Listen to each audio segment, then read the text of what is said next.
അവർക്ക് പിണറായി വിജയനെ സഖാവ് പിണറായി വിജയനെ വിളിക്കേണ്ടി വരും. അവർക്ക് പിണറായി വിജയനെ സഖാവ് പിണറായി വിജയനെ വിളിക്കേണ്ടി വരും. അങ്ങനെ ഒരു നിർബന്ധിത സാഹചര്യമുണ്ടോ? അതാണ് നിങ്ങളുടെ സമീപനമല്ലേ? കുറുക്കൻ കണ്ണുകളോട് കൂടിയിട്ടുള്ള ശൃഗാല ബുദ്ധിയോട് കൂടിയിട്ടുള്ള കൗശലമാണ് ഇവിടെ മുഖ്യമന്ത്രി കാണിച്ചിട്ടുള്ളത്. Regarding the this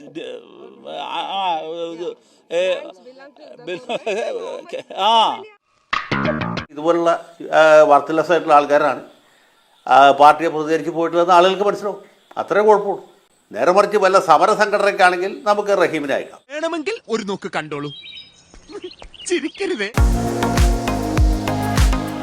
Shri A Rahim MP അങ്ങ് ഇന്ന് കർണാടകയിൽ പോയതാണ്, യലഹങ്കയിൽ പോയതാണ്. എന്താണ് അവിടെ നിന്നും അങ്ങേക്ക് മനസ്സിലായ കാര്യം? അവർക്കൊക്കെ ആധാർ കാർഡുണ്ട്, വോട്ടർ ID ഉള്ളവരാണ്. കർണാടക ഒരു സ്വതന്ത്ര റിപ്പബ്ലിക് അല്ല. കർണാടക ഇന്ത്യൻ യൂണിയന്റെ പാർട്ടാണ്. കേരളവും ഇന്ത്യൻ യൂണിയന്റെ പാർട്ടാണ്. എന്തൊരു ബുദ്ധിയാണ് നിനക്ക്. അതുകൊണ്ട് ശ്രീ DK ശിവകുമാർ തിരുമനസിനോട്, മഹാരാജാവിനോട് അങ്ങോട്ട് പറയാനുള്ളത്, കർണാടകയ്ക്കുള്ളതുപോലെ തന്നെയുള്ള അവകാശം കേരളത്തിനുമുണ്ട്. അപ്പൊ അതുകൊണ്ട് അവിടത്തെ കാര്യങ്ങൾ ഞങ്ങൾ നോക്കിക്കൊള്ളാം, കേരളത്തിലുള്ളവർ പറയണ്ട, കേരളത്തിന്റെ മുഖ്യമന്ത്രി പറയണ്ട എന്നൊന്നും പറയേണ്ടതില്ല. വെറുതെ തന്നെ വീണ്ടും ജയിലിൽ കയറ്റിക്കരുത്. ഇതേ മുഖ്യമന്ത്രി സഖാവ് പിണറായി വിജയനെ കൈകൂപ്പി നിന്നുകൊണ്ട് അവർ പറഞ്ഞത്, ആദ്യമായി ഈ പ്രശ്നത്തിൽ ഈ ശബ്ദമില്ലാത്ത മനുഷ്യരുടെ ശബ്ദമായി ഉയർന്നത് സഖാവ് പിണറായിയുടേതാണ്. എന്നെ പൂഴ്ത്തി പറയുന്നത് എനിക്ക് ഇഷ്ടമല്ല. ശബ്ദമില്ലാത്തവരുടെ ശബ്ദമായി സഖാവ് പിണറായി വിജയൻ കേരളത്തിന്റെ മുഖ്യമന്ത്രിക്ക് ഇടതുപക്ഷത്തിന് മാറാൻ കഴിഞ്ഞതുകൊണ്ടാണ്. അവർക്ക് പുനരധിവാസത്തിന് ഒരു മാർഗം ഒരുക്കുന്നു എന്നൊരു വാദം കൂടിയുണ്ട്. അങ്ങനെ എന്തെങ്കിലും സംവിധാനം അങ്ങേക്ക് കാണാനായോ? ശുദ്ധാസമത്താണ് പറയുന്നത്. കേരളത്തിന്റെ മുഖ്യമന്ത്രി ഇതിൽ പ്രതികരിക്കുന്നത് വരെ ഒരു പുനരധിവാസ പാക്കേജും ഇല്ല. ഇനി ഇന്നത്തെ ദിവസം എന്തെങ്കിലും ഉണ്ടായിട്ടുണ്ടോ എന്ന് എനിക്കറിയില്ല. എന്നെ പൊക്കി പറഞ്ഞ് സോപ്പിടാനുള്ള പരിപാടിയാണ്. ഏറ്റവും അധികം ബുൾഡോസർ രാജ് നടപ്പാക്കിയ സുപ്രീം കോടതി ഉത്തരവിന് ശേഷവും നടപ്പാക്കിക്കൊണ്ടിരിക്കുന്ന യോഗി ആദിത്യനാഥിനെ ഇവിടെ ക്ഷണിച്ചു കൊണ്ടുവരാൻ ശ്രമിച്ചത് ഇവിടെ പിണറായി സർക്കാരാണല്ലോ. അഭിനവ ബുൾഡോസർ ദാതയായി പറഞ്ഞ ഈ സിദ്ധരാമയ്യയെ വിളിക്കേണ്ടി വരും. ഈ പറയുന്ന ഈ അഭിനവ ബുൾഡോസർ ദാതയായി മാറിക്കഴിഞ്ഞിരിക്കുന്ന DK ശിവകുമാറിനെ വിളിക്കേണ്ടി വരും. അതൊക്കെ ഗോപാലകൃഷ്ണൻ ഒരു നമ്പറല്ലേ. അവർക്ക് പിണറായി വിജയനെ സഖാവ് പിണറായി വിജയനെ വിളിക്കേണ്ടി വരും. അവർക്ക് പിണറായി വിജയനെ സഖാവ് പിണറായി വിജയനെ വിളിക്കേണ്ടി വരും. അങ്ങനെ ഒരു നിർബന്ധിത സാഹചര്യമുണ്ടോ? അതാണ് നിങ്ങളുടെ സമീപനമല്ലേ? അവരെ അങ്ങ് വിളിച്ചു കളയാമെന്നുള്ളത്. ഒരൊറ്റ കാര്യം, അതൊക്കെ സ്മൃതി അതൊരു ബാലിശമായ ദുർബലമായ ഒരു തിരിച്ചുവിടാനുള്ള പരിപാടിയാണ്. കൂടുതൽ എന്നെ നാറ്റിക്കരുത്. ഇവിടെ കേരളത്തിന്റെ മുഖ്യമന്ത്രി ഇതിൽ രാഷ്ട്രീയം കണ്ടെത്താൻ വേണ്ടി ശ്രമിക്കുകയല്ലേ? ഞാനോ? കേരളത്തിന്റെ മുഖ്യമന്ത്രി ഈ സമയത്ത് ഇവിടെ രാഷ്ട്രീയം കളിക്കുകയും അങ്ങോട്ടൊരു സംഘത്തെ അയക്കുകയൊക്കെ ചെയ്യുന്ന സമയത്ത് ഉത്തർപ്രദേശിലെ ഇത് നടപ്പാക്കിയ മുഖ്യമന്ത്രി യോഗി ആദിത്യനാഥിനെ സർക്കാർ പരിപാടിയിലേക്ക് ക്ഷണിച്ചതാരാണ്? ഇതേ മുഖ്യമന്ത്രി പിണറായി വിജയനല്ലേ?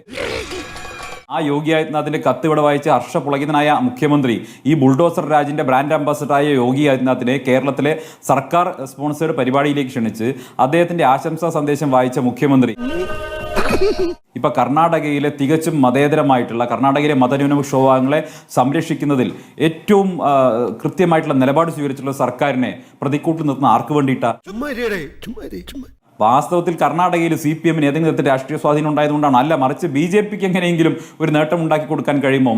മതന്യൂനപക്ഷ വിഭാഗങ്ങളെ ഭയവിഹുലരാക്കി എങ്ങനെയെങ്കിലും ഒരു നേട്ടം ഉണ്ടാക്കി കൊടുക്കാൻ കഴിയുമോ എന്നുള്ള കുറുക്കൻ കണ്ണുകളോട് കൂടിയിട്ടുള്ള ശൃഗാല ബുദ്ധിയോട് കൂടിയിട്ടുള്ള കൗശലമാണ് ഇവിടെ മുഖ്യമന്ത്രി കാണിച്ചിട്ടുള്ളത്.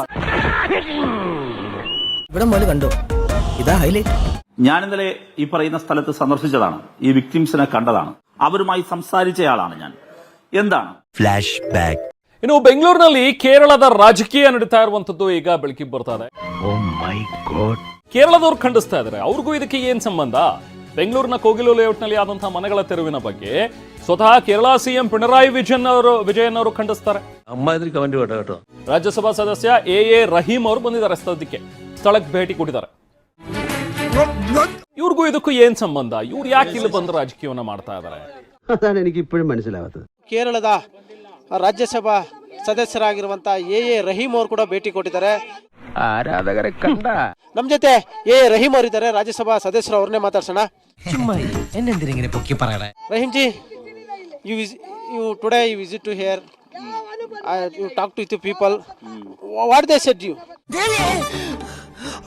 This is quite unfortunate. This is quite unfortunate and unconstitutional.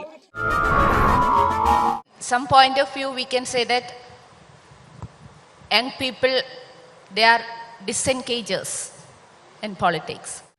അർത്തോറിയിലേക്ക് എടുക്കട്ടെ. Government of Karnataka officer said this is purely belongs to government property. It's a GBA property. That's why we have to did the demolition. So,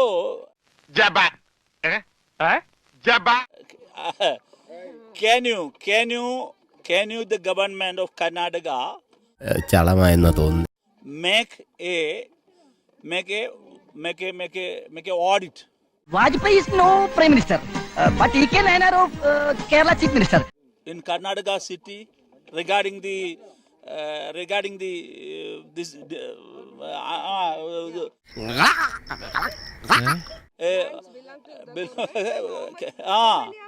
how many of them? So ഇയാളത് ഏത് ഭാഷയെ പറയുന്നത്? so the government, so because why did the why only the pure? Why only the pure? Why only the pure? Why only the pure? ഇത് എന്തിന്റെ കേടാണ്? Why only the pure? So do you have courage, the Siddaramaiah? എടാ പണിക്കിറങ്ങിട്ട് 5-8 കൊല്ലമായില്ലേ, ഇതുവരെ welcome എഴുതാറിയാൻ പാടില്ലെങ്കിൽ നിന്നൊക്കെ എന്തിനു കൊള്ളാണ്? To go bulldozer raj with the illegal construction to the rich people?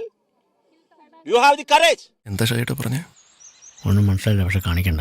കൊഞ്ചം അങ്ങേ പാറുക്കണ്ണ. Marxist പാർട്ടിയിൽ നിന്ന് ആരാ പോകുന്നത്? എന്തുകൊണ്ടാണ് ജോൺ ബ്രിട്ടാസിൻ്റെ പേര് എഴുതി കൊടുത്തത്? എന്തുകൊണ്ടാണ് നമ്മുടെ സുഹൃത്ത് ഡബിൾ എ റഹീമിൻ്റെ പേര് കൊടുക്കുക? അദ്ദേഹം വിദേശത്ത് പോയാൽ എങ്ങനെ പെർഫോം ചെയ്യും എന്നുള്ളതിനെ കുറിച്ച് CPM-ന്റെ നേതാക്കന്മാർക്ക് MA ബേബി അടക്കമുള്ളവർക്ക് നല്ല ബോധ്യമുണ്ട്. അതുകൊണ്ടാണ് പാർട്ടിയിലെ സീനിയോറിറ്റി അനുസരിച്ചാണെങ്കിൽ പാർട്ടിയിൽ ജാഥയ്ക്ക് പോയതിൻ്റെ അല്ലെങ്കിൽ മർദ്ദനം അനുഭവിച്ചതിൻ്റെ കണക്ക് നോക്കിയിട്ടല്ലല്ലോ ഇൻ്റർനാഷണൽ ഡെലിഗേഷനിൽ അയക്കുന്നത്. അതുകൊണ്ടാണ് ബ്രിട്ടാസിനെ അയച്ചത്. അദ്ദേഹത്തിന് ഇംഗ്ലീഷ് അറിയാം, സാമാന്യ വിവരമുണ്ട്, കാര്യങ്ങൾ പറയാനറിയാം. അതുകൊണ്ട് അദ്ദേഹം പോട്ടെ തീരുമാനിച്ചു. ഇനിയിപ്പോൾ പിണറായി വിജയനോട് ചോദിച്ചാലും അദ്ദേഹം ബ്രിട്ടാസിൻ്റെ പേരേ പറയുള്ളൂ, റഹീമിൻ്റെ പേരോ അല്ലെങ്കിൽ മറ്റേതെങ്കിലും ധീര സഖാവിൻ്റെ പേരോ പറയില്ല. ഇൻ്റർനാഷണൽ ഡെലിഗേഷനിൽ പോകുമ്പോൾ അതിന് മിനിമം ഒരു ക്വാളിഫിക്കേഷൻ വേണ്ടേ? അത് ഉള്ളവരെല്ലാം അയക്കാൻ പറ്റുള്ളൂ. അതുകൊണ്ടാണ്. നേരെ മറിച്ച് വല്ല സമര സംഘടനയ്ക്കാണെങ്കിൽ നമുക്ക് റഹീമിനെ അയക്കാം. വരുന്നവർക്ക് ചായ കൊടുക്കാൻ നിൽക്കുന്നവരെയൊക്കെ അയച്ചാൽ അതിൻ്റെ ഫലം പാർട്ടി അനുഭവിക്കും, അത്രേ ഉള്ളൂ. അല്ലെങ്കിൽ ഇന്ത്യ ഗവൺമെൻറ് അനുഭവിക്കും. കാരണം അപ്പോൾ ഇത് ആലോചിക്കേണ്ട ആളുകൾ ആലോചിക്കുന്നില്ല. സ്വന്തം മൂക്കിനപ്പുറം കാണാൻ കഴിവില്ലാത്ത ആളുകളാണ് ഈ പാർട്ടിയെ നയിക്കുന്നത്. അതാണ് ഇതിലെ ഏറ്റവും വലിയ ദുരന്തം. ഇതുപോലുള്ള വർത്തലസായിട്ടുള്ള ആൾക്കാരാണ് പാർട്ടിയെ പ്രതികരിച്ച് പോയിട്ടുള്ളതെന്ന് ആളുകൾക്ക് മനസ്സിലാവും. അത്രേ കുഴപ്പമുള്ളൂ. ഇത്രയും വലിയ ഗതികെട്ടവൻ ഈ ലോകത്ത് വേറെ ആരെങ്കിലും ഉണ്ടാവും എന്റെ കർത്താവേ?